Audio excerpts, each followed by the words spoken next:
남은 음식들에 대한 이제 공유 경제라고 해야 될까요? 특히 LA에서는 이제 푸드 러너라고 해서 제조 공장이나 뭐 마트 이런 데서 이제 남은 할인 뭐 임박 상품 재고들을 이제 필요한 뭐 비영리 기관이나 뭐 홈리스 쉘터나 뭐 이런 곳에 이제 법 제도적으로 상당히 많이 서포트를 하고 있습니다.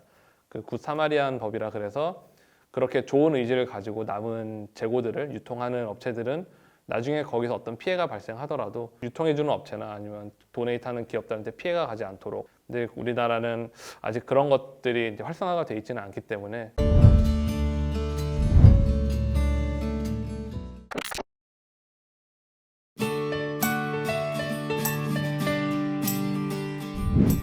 안녕하세요, 리코의 김근호입니다. 저는 한국에서 리코라는 스타트업을 창업하여 지금 대표로 일을 하고 있고요.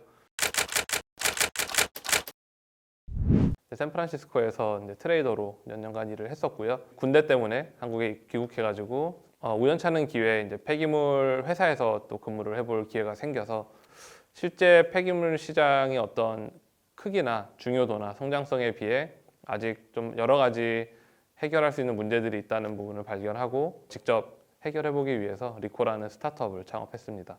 리코란 이름은 이제 리소스 커넥터의 줄임말이고요. 그거는 자원을 연결한다라는 뜻인데 적절한 사용처를 찾아서 활용만 된다면 폐기물도 충분히 자원이 될 수 있다고 생각을 하기 때문에 폐기물들도 자원으로 바라보고 최대한 선순환 연결고리를 찾아서 연결하려고 그러는 이제 미션을 좀 담은 회사 이름입니다. 폐기물 시장은 사실 사람들이 흔히 생각하는 것보다 훨씬 더 큰 시장이고요. 글로벌적으로 1,400조의 규모의 매년 8%씩 성장을 하는 국내 폐기물 시장은 한 20조 원 정도로 추산이 되고 국내 시장도 비슷한 속도로 계속 꾸준히 성장을 해나가고 있고요. 저희가 일반 생활에서 이렇게 버려지는 쓰레기들, 이제 소위 말하는 생활계 폐기물들이 차지하는 비중은 한 22% 정도가 됩니다. 그리고 사실 더 큰 78%는 상업 활동을 하면서 발생하는 이제 사업장 폐기물. 처음에 이 사업을 시작하게 된 계기는 폐기물 시장 전체를 놓고 봤을 때 사실 생활계 폐기물이나 이런 일반 생활 속의 뭐 쓰레기를 줄이고 재활용하는 거에 대한 포커스는 상당히 이미 많이 되어 있고 그런 여러 가지 이제 아이디어나 시도들이 이루어지고 있는데 사실 정작 더 큰 시장인 사업장 폐기물의 시장에서는 이런 아이디어나 노력들이 상당히 없는 편입니다. 저희가 생각했을 때 현재 폐기물 시장의 가장 큰 문제점은 정보의 비대칭성이라고 생각을 합니다. 폐기물 시장에는 이제 크게 세 종류의 플레이어가 있는데 폐기물을 배출하는 기업들이 있고 또 이걸 운반하는 업체 그리고 처리하는 업체. 폐기물을 버리는 이제 기업 입장에서 봤을 때 쓰레기를 정말 안전하게 관리하고 제대로 된 서비스를 받을 수 있는 처리 업체나 뭐 운반 업체를 찾을 수 있냐라 그럴 때 상당히 찾을 수 있는 채널이 제한적입니다. 폐기물 업체들 입장에서도 이 시장에서 본인들이 고객을 위한 어떤 서비스를 한다라는 느낌보다는 그냥 이제 최소한의 필요한 일만을 하고 또 마진을 이제 조금이라도 더 가져가야만 되는 시장이 형성이 되어 있는데 그 이유는 폐기물 관련 업체들이 얼마나 좋은 서비스를 했는지 믿을 만한지 잘하는 곳인지라는 게 앞단에 있는 이제 배출하는 기업들에게 전달되기가 쉽지가 않습니다. 그래서 본인들이 굳이 고객 중심의 어떤 환경 중심의 서비스를 한다고 하더라도 그게 알려지고 회사가 커나갈 수 있는 계기가 안 되기 때문에 계속 발전을 못하고 계속 같은 곳에 지난 한 20년 정도 머물러 있습니다. 리코가 제공하는 업박스 서비스가 하려는 거는 어떤 폐기물들에 관한 모든 데이터들을 이제 모든 밸류체인에서 수집을 하고 그거를 또 고객이랑 각 업체한테 투명하게 제공을 함으로써 정말 이게 의도한 바로 제대로 처리가 되고 재활용이 되고 있는지 그리고 이 업체가 얼마나 그걸 잘하는 업체이고 수치화하고 데이터화해서 기업들이 사실 지금까지 우리가 버린 폐기물이 어떻게 처리가 되는지 잘 되는지 전혀 신경을 많이 쓰지는 않았고 쓸 이유도 없었습니다. 지금까지는. 하지만 앞으로 이제 크게 두 가지 이유 때문에 이제 기업들은 본인들이 배출하는 폐기물들이 어떻게 처리되고 관리가 되는지를 더 신경을 써야만 되는데 첫 번째는 이제 정부의 규제가 점점 강화가 되고 있습니다. 원래 폐기물 사고가 발생하면 폐기물을 처리하고 운반하는 업체들에게만 그 책임을 물었었는데 이제는 폐기물을 직접 배출하는 기업들한테까지도 이 책임의 범위를 확대하고 있습니다. 그래서 기업들이 만약에 버린 폐기물들이 불법 처리가 돼서 발견이 되면은 이제 운반 처리 업체뿐만 아니라 실제 기업이 본인들의 폐기물을 제대로 관리했는지에 대한 조사가 들어오게 됩니다. 그런 것들을 자료나 이런 백데이터를 제공하지 못한다면은 똑같이 이제 다른 업체들과 처벌을 직접적으로 받을 수 있게 되는 법안이 이제 마련이 돼서 시행이 되었고요.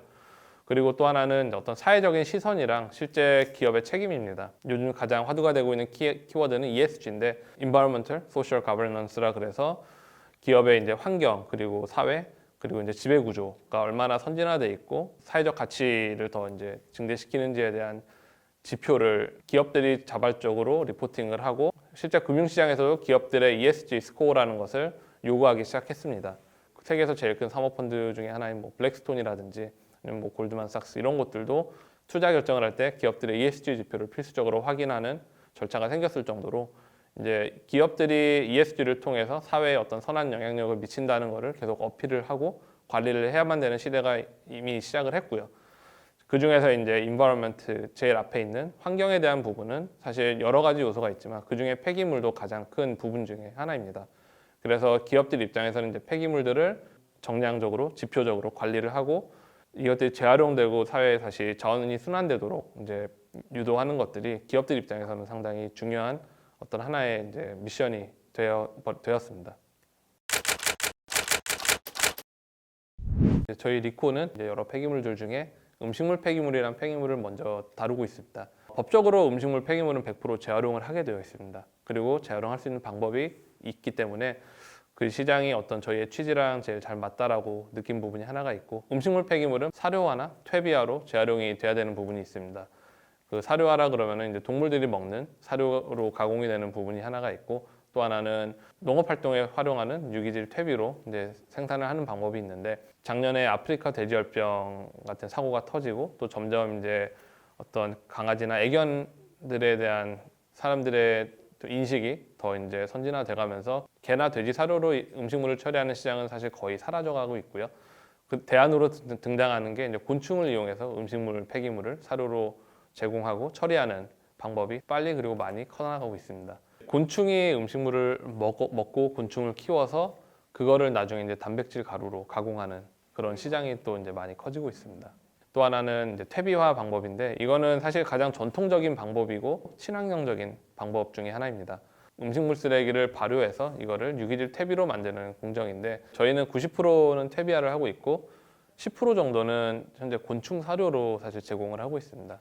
사실 해외에서는 이런 어떤 남은 음식들에 대한 이제 공유 경제라고 해야 될까요? 그런 게 상당히 활발하게 좀 이루어지고 있습니다. 특히 LA에서는 이제 푸드 러너라고 해서 이런 일만 메인으로 하는 이런 non-profit 단체들이 상당히 많이 있거든요. 제조 공장이나 뭐 마트 이런 데서 이제 남은 할인 뭐 임박 상품 재고들을 이제 본인들이 수집을 해서 이제 필요한 뭐 비영리 기관이나 뭐 홈리스 쉘터나 뭐 이런 곳에 이제 전달을 해주는 그런 역할을 하는 조직들이 미국에는 상당히 활성화가 돼 있는데 사실 활성화될 수 있는 이유 중에 하나는 그걸 법 제도적으로 상당히 많이 서포트를 하고 있습니다. 그 굿 사마리안 법이라 그래서 그렇게 좋은 의지를 가지고 남은 재고들을 유통하는 업체들은 나중에 거기서 어떤 피해가 발생하더라도 유통해주는 업체나 아니면 도네이트하는 기업들한테 피해가 가지 않도록 그 법적으로 막아주는 제도가 있고 근데 우리나라는 아직 그런 것들이 이제 활성화가 돼 있지는 않기 때문에 기업들은 괜히 이거를 공유했다가 문제가 터지면 바로 이제 기업의 어떤 이미지 실추와 연결이 되기 때문에 쉽게 쉽사리 하지 못하는 부분들은 분명히 있습니다. 한국도 나중에는 조금 이런 인식이나 문화가 자리 잡으면은 기업이 선한 행위를 해서 칭찬을 받고 또 혜택을 볼 수 있는 그런 환경이 만들어지면 충분히 그런 부분도 가능하지 않을까. 저는 기본적으로 이 기후 변화나 이제 환경 문제를 대처하려면은 그거에 맞는 또 시장 경제가 만들어져야 된다고 생각을 하고 있습니다. 현재 친환경, 에코, 그린 이런 것들은 사실 아직 초기 단계이기 때문에 상당히 비용도 비싸고 또 의식적으로 그 선택을 하지 않으면 일반 소비자가 그런 선택을 하는 건 쉽지는 않습니다. 하지만 소비자들 입장에서 의식적으로 이제 친환경적이고 기후 변화에 대처할 수 있고 지속 가능한 옵션들을 꾸준히 선택을 하게 되면은 그런 거에 대한 또 디맨드가 많아지고 그러면 자연스럽게 기업들은 또 그 방향을 따라가게 될 거라고 생각을 하기 때문에 제가 생각하는 뭐 원픽은 좀 의식적인 소비일 것 같습니다. 제가 희망하는 2030년은 폐기물 관련된 모든 활동들이 데이터화되고 공유되고 트래킹이 되면서 또 그럼으로써 이제 기업들이 자연스럽게 그리고 쉽게 순환경제에 참여가 돼가지고 결국 온실가스 저감이라든지 지속 가능한 미래가 지금 생각하는 것보다 훨씬 더 밝아져 있는 그런 세상이 돼 있을 거라고 또 희망을 하고 있습니다. 그러기 위해서는 저희가 모든 분들을 연결해 드려야죠. 네. 기대하겠습니다. 네, 감사합니다. 네.